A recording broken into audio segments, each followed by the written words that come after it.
কোরআন শরীফে আছে, কেউ যদি গুনাহ লাগাতার করতে থাকে, খোদার কসম আল্লাহ একদিন নারাজ হয়, আর সেদিন আল্লাহ পাক ইচ্ছা করে তাকে আল্লাহ তাআলা পথভ্রষ্ট করে দেয়।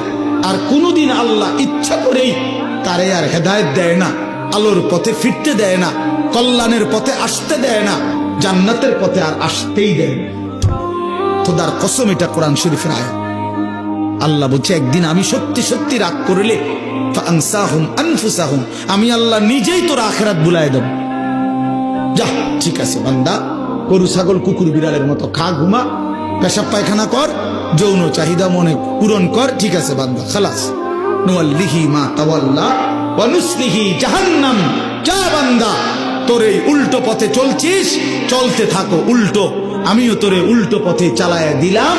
তো মনে রাখো, একদিন ওয়া নুসলিহি জাহান্নাম, উল্টো পথে চলতে চলতে একদিন তোমারে আমি আল্লাহ ধাক্কা দিয়া লাথি দিয়া ফেরেশতাকে বলে জাহান্নামে ফেলে দেব,